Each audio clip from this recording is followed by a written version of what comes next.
Bismillahirrahmanirrahim. Assalamualaikum warahmatullahi wabarakatuh. Selamat sore teman-teman semua. Ya, sore. Oke, baik, pada penugasan kali ini ujian praktik deployment pada sistem klasifikasi indeks pembangunan manusia berbasis machine learning. Sebelum memulai presentasi, saya akan memperkenalkan teman-teman kelompok dari Proden 1. Yang pertama ada Mas Adelatus Ardias, yang kedua ada Mbak Faiza Aprilia, yang ketiga ada Mas Aji Saiful, dan saya Kinanti Meja Utami. Baik, mungkin kita mulai saja presentasinya. Untuk presentasi yang pertama akan dijelaskan oleh Mas Adelatus Ardias. Kepada Mas Adelatus, disilahkan. Ya, terima kasih atas kesempatan yang diberikan kepada saya. Di sini saya akan menjelaskan flowchart project AI yang dibangun. Di sini ada 6 tahapan yang dimulai dari yang pertama, problem scoping. Problem scoping adalah tahapan awal dalam sebuah proyek di mana tim proyek akan menentukan ruang lingkup proyek. Selanjutnya akan diteruskan ke data akuisisi, yaitu proses pengumpulan data dari berbagai sumber yang digunakan dalam analisis atau pengembangan sistem. Untuk selanjutnya yang ketiga, ada data exploration, itu untuk proses penjelajahan untuk menganalisis data, untuk menemukan pola dan hubungan. Yang keempat, setelah dari data exploration ada modeling, yaitu proses membuat model matematis atau fisik dari suatu problem atau fenomena untuk membantu dan memprediksi sistem atau fenomena tersebut. Selanjutnya yang kelima ada evaluasi. Itu untuk menilai dan mengukur kinerja, efektivitas, efisiensi, dan dampak dari suatu proyek yang kita kerjakan. Yang terakhir masuk ke tahapan deployment. Apa sih deployment itu? Itu adalah untuk penyebaran tahap akhir dalam proses pengembangan perangkat lunak atau aplikasi yang kami buat. Selanjutnya di sini ada latar belakang masalah. Kami menyimpulkan indeks pembangunan manusia atau IPM adalah suatu indikator untuk mengukur kemampuan pembangunan manusia suatu negara atau wilayah.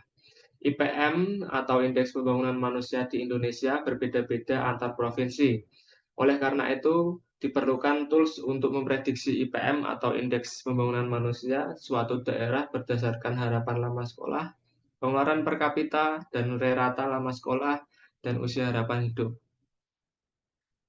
Nah, di sini juga ada tujuan dan rumusan masalah. Di sini kami menyebutkan tujuan membangun website itu untuk mengklasifikasi indeks pembangunan manusia berbasis machine learning menggunakan BAS.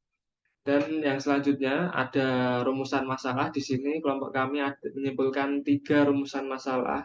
Yang pertama, apa dataset yang digunakan? Dan yang kedua, apa model yang digunakan saat tahapan deployment. Dan yang terakhir, atau yang ketiga, bagaimana user interface dari website yang dibangun. Selanjutnya akan dilanjutkan oleh teman saya, Faiza Aprilisa. Selanjutnya, pada proyek ini kami menggunakan dataset terkait indeks pembangunan manusia sebanyak 2.196 baris dan 5 kolom, di mana kolom halaman sekolah, terus ada pengeluaran per kapita, rata lama sekolah, dan usia harapan hidup menjadi data feature atau X, sedangkan kolom IPM menjadi data target atau Y. Nah, berdasarkan bar chart, dapat diketahui bahwa jumlah data paling sedikit adalah IPM yang berstatus very high dan low, dan jumlah data untuk IPM status normal itu terbanyak di antara lainnya. Next, tahap pemodelan. Random forest merupakan salah satu metode ensemble, yakni Bayesian, di mana random forest digunakan untuk membangun model prediksi berdasarkan kumpulan pohon keputusan atau decision tree. Pada tahap pemodelan ini, kami menggunakan hyperparameter max_depth sama dengan 10 dan random state sama dengan 42. Nah, selanjutnya, evaluasi dari beberapa model yang telah kami coba, seperti decision tree, ada BOOST, XGBoost dan teknik stacking didapatkan bahwa model random forest memiliki akurasi tertinggi, yakni sebesar 95,61%. Nah, berdasarkan grafik learning curve, ini dapat dikatakan bahwa model random forest yang dibangun sudah konvergen. Selisih antara training dan testing curve tidak terlalu besar. Selanjutnya adalah flowchart dari sistem yang dibangun. Diawali dengan pengguna mengakses website, kemudian sistem menampilkan home. Nah, ketika pengguna mengakses halaman aplikasi, maka sistem akan menampilkan halaman aplikasi. Kemudian pengguna dapat menginputkan harapan lama sekolah, pengeluaran, rata lama sekolah, dan usia harapan hidup. Jika sudah, pengguna dapat klik button prediksi dan sistem akan melakukan prediksi serta menampilkan hasil prediksinya.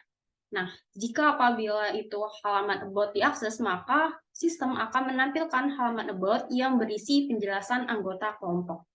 Selanjutnya akan dijelaskan oleh Mas Aji. Saya persilakan. Ya, terima kasih.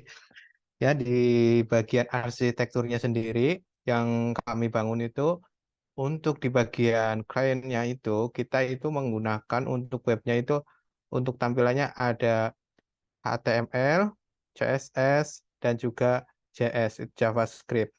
Dari klien sendiri itu akan meminta HTTP request ke web servernya itu dengan bahasa Python yang kita gunakan frameworknya itu Flux dan juga Nginx.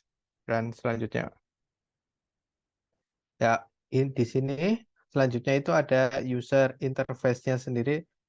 Untuk lebih lengkapnya kita bisa langsung masuk ke aplikasinya.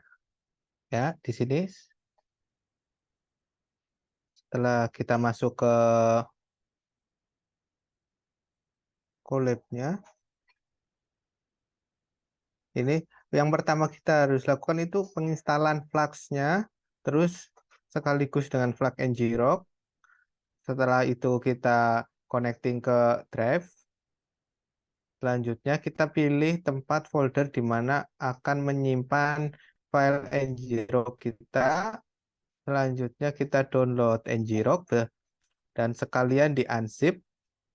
Nah, selanjutnya kita masukkan token kita di sini di auto token. Selanjutnya itu kita pilih folder di mana tempat kita menyimpan file aplikasi kita. Setelah dijalankan, kita jalankan fungsi Python 3, terus nama file .py sesuai dengan file kita. Setelah itu kita pilih yang running on yang ini, yang di bawah itu yang Nginx, kalau yang atas itu lokal. Setelah itu akan menampilkan user interface-nya seperti ini. Yang pertama itu ada home. Di home sendiri itu akan menjelaskan tentang classifier indeks pembangunan manusia. Indeks pembangunan classifier adalah sebuah website yang dibuat menggunakan teknik random forest pada algoritma machine learning untuk mengklasifikasikan kemampuan pembangunan suatu daerah atau wilayah. Nah, selanjutnya itu ada menu aplikasi, kita pilih di sini. Ya, di menu aplikasi ini adalah untuk memprediksi IPM. Dan pada kolom di sini itu harus diisikan. Jika nggak diisikan itu dia tidak akan berpindah atau tidak akan memproses. Nah, pada presentasi kali ini saya sudah menyiapkan data tesnya itu untuk result yang high, normal, very high, low. Dan yang akan kita uji kali ini adalah hanya untuk yang hasilnya high, yaitu kita bisa copy untuk harapan lamanya. Kita masukin ke kolom input harapan lama sekolah. Terus selanjutnya pengeluaran per kapita, kita masukin ke kolom pengeluaran per kapita. Untuk rata lama sekolah, masukin ke rata lama sekolah. Dan untuk usia harapan hidup, kita masukin ke usia harapan hidup. Selanjutnya, kita bisa klik button predict yang di bawah sini. Kita tunggu. Nah, di sini hasilnya akan tampil itu selamat IPM berstatus high seperti pada data tes di sini itu resolusinya itu high. Selanjutnya itu ada menu about yang di dalamnya itu menginformasikan profil dari kelompok Broden 1 yang terdiri dari Faiza Aprili Liza, dan kedua saya sendiri Aziz Saiful, yang ketiga Adel Latus Ardias, dan yang terakhir itu ada Kinanti Mei Jika. Nah, itu saja yang bisa didemokan dari aplikasi Broden 1 tentang IPM prediksi. Ya, selanjutnya untuk kesimpulan akan dijelaskan sama Mbak Kinanti. Silakan Mbak Kinanti. Baik, terima kasih Mas Aji. Analisa dan kesimpulan membangun website sistem klasifikasi indeks pembangunan manusia berbasis machine learning menggunakan Flash. Melihat IPM di setiap provinsi di Indonesia berbeda-beda, maka diperlukan tools untuk memprediksi IPM suatu daerah berdasarkan harapan lama sekolah, pengeluaran per kapita, rata lama sekolah, dan usaha yang harapan hidup. Dataset yang digunakan adalah dataset indeks pembangunan manusia menggunakan algoritma random forest yang memiliki akurasi sebesar 95,61%.